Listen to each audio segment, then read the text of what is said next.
Hello and welcome. और हम पहुंच गए हैं इंडिया के सबसे हॉन्टेड प्लेस पे, भानगढ़ फोर्ट पे। यहाँ पहुंचे, कार पार्क किया और सबसे पहले बैठ गए हम सोडा सिकंजी पीने के लिए। और ये मेरे पति देव बैठ गए मैगी खाने के लिए कि मुझे भूख लगी है, मैं मैगी खाऊंगा। हमने खाया पिया और हम चल दिए इंडिया के सबसे हॉन्टेड प्लेस भानगढ़ फोर्ट के अंदर। जब हम यहाँ जा रहे थे हमें काफ़ी डर लग रहा था क्योंकि इसके बारे में बहुत कुछ सुना गया है, बहुत बातें सुनी है। हमने कहा चलो चल के देखते हैं इसके अंदर ऐसा क्या है। तो जैसे ही हम अंदर एंटर होते हैं तो सबसे पहले एंटर होते ही राइट हैंड साइड पे है बालाजी महाराज का मंदिर, बजरंग बली का मंदिर। और उसके जस्ट सामने है टिकट काउंटर। हमने कहा कि चलो मंदिर में हम जब लौटेंगे उसके बाद दर्शन करेंगे, पहले चलकर हम अंदर देख करके आते हैं। टिकट के चार्जेस हैं, अगर आप पेटीएम फ़ोनपे करते हो तो 20 रुपीज़, वरना 25 रुपीज़। और यहाँ कबीर और उसके दीपक भैया मेरे भांजा है, मेरी ननद का बेटा, वो दोनों थक गए, उन्होंने चिप्स खाई। अंदर कुछ भी नहीं मिलता है, हम बाहर से ही चिप्स लेकर गए थे और हम वापस चल दिए भानगढ़ फोर्ट घूमने के लिए। भानगढ़ फोर्ट के बारे में कहा जाता है इसे भूतों का गढ़ भी कहा जाता है। जयपुर और अलवर के बीच में भानगढ़ का किला है। ये इंडिया के सबसे डरावनी जगहों में से एक है। इस किले के बारे में कहा जाता है कि रात के 12 बजे के बाद यहाँ भूतों का डेरा लग जाता है और यहाँ कोई भी रात नहीं गुजार सकता है। और अगर किसी ने यहाँ रात गुजारी तो सुबह उसकी मृत्यु हो जाती है, वो जिंदा नहीं रहता है। और तो और ये भी कहा जाता है कि सूर्यास्त के बाद तो एंट्री ही नहीं मिलती है, यहाँ आप जा ही नहीं सकते हो। ये देखो, और यहाँ पे भी कितने सारे बंदर है, बहुत ही बंदर है रास्ते में। और ये देखो कबीर की मस्ती, बंदर देख के वो इतना खुश हो रहा था, बोल रहा था मम्मा एक मंकी लेके घर पे चले क्या। मैंने कहा नहीं, आप हो ना, हमें मंकी की ज़रूरत ही नहीं है। और ये हम पहुँच गए हैं किले के पास।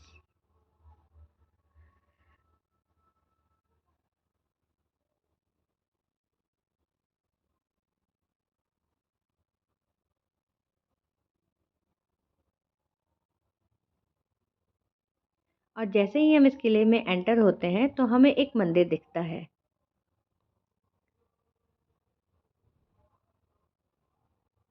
ये देखिए मंदिर। हमने कहा पहले अंदर से घूम कर आते हैं, उसके बाद मैं जाऊंगी इसमें दर्शन करने के लिए। पहले चलते हैं अंदर से किला देख कर आते हैं। ये किला ना अरावली पर्वत के बीचों बीच बना हुआ है। का चारों तरफ मतलब पहाड़ ही पहाड़ है।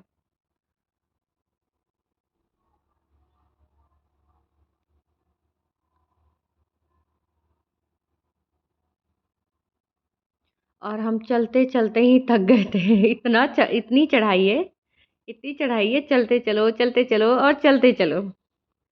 और कबीर तो दीपक भैया के कंधे पे ही बैठना है उसे। और हम चलते चलते थक गए तो हम सोचे थोड़ी देर बैठ के रेस्ट कर लेते हैं, उसके बाद फिर चलेंगे।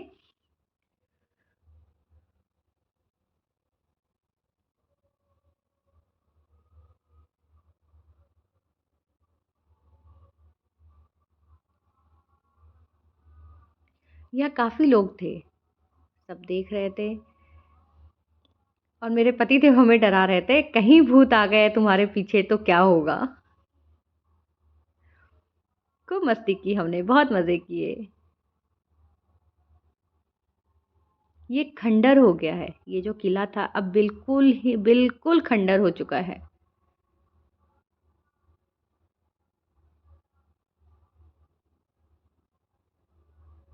कहा जाता है कि भानगढ़ की राजकुमारी थी, रानी राजकुमारी रत्नावती, वो बहुत ही ज़्यादा सुंदर थी, बहुत ही खूबसूरत थी। वहाँ उससे आसपास के राज्य के सभी राजकुमार शादी करना चाहते थे, बट वो राजकुमारी किसी को पसंद नहीं करती थी, किसी से शादी नहीं करना चाहती थी। और उन्हीं के राज्य में कोई काला जादू करने वाला सिंघिया रहता था। उसकी नज़र हमेशा से राजकुमारी रत्नावती पे थी। रत्नावती जो काला जादू करने वाला सिंघिया था, वो राजकुमारी रत्नावती से शादी करना चाहता था, लेकिन रानी कभी उसकी तरफ देखती भी नहीं थी। तो जिस दुकान से रानी रत्नावती के लिए इत्र जाया करता था, एक बार सिंघिया ने उसी इत्र पर जो राजकुमारी के पास जाता था, उसी इत्र पर उसने काला जादू वशीकरण का मंत्र का प्रयोग किया। लेकिन सिंघिया पर इस काले जादू का असर पलट गया और भारी भरकम पत्थर के नीचे सिंघिया आके मर गया। लेकिन मरते मरते उसने राजकुमारी सहित पूरे भानगढ़ को श्राप दिया कि रानी सहित भानगढ़ में रहने वाले सभी लोग मर जाएंगे और वो लोग कभी भी जन्म नहीं लेंगे, ना ही ले पाएंगे कभी जन्म। उसकी आत्मा हमेशा इसी स्थान पर कैद रहेगी। सिंघिया की मौत के कुछ ही दिन बाद आजाबगढ़ और भानगढ़ के बीच कत्लेआम युद्ध हुआ, जिसमें राजकुमारी रत्नावहित भानगढ़ के वासी की सभी की मौत हो गई।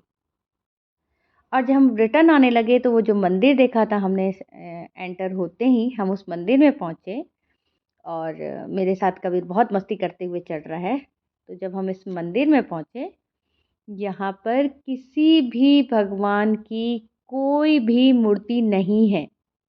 ये मंदिर तो है, लेकिन इसके अंदर किसी भी भगवान की मूर्ति नहीं है।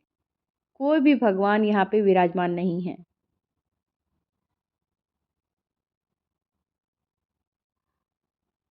पूरा मंदिर खाली है।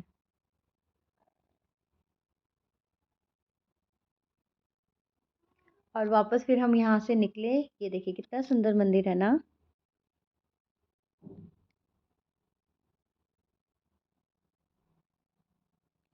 और ये आ गए दीपक जी और कबीर।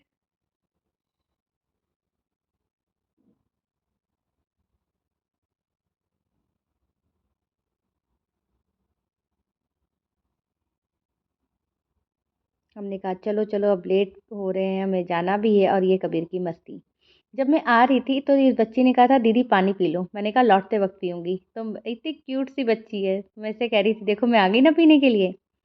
और जब बाहर निकले तो हम वापस आ गए उस बालाजी महाराज के मंदिर में, बजरंगबली के मंदिर में।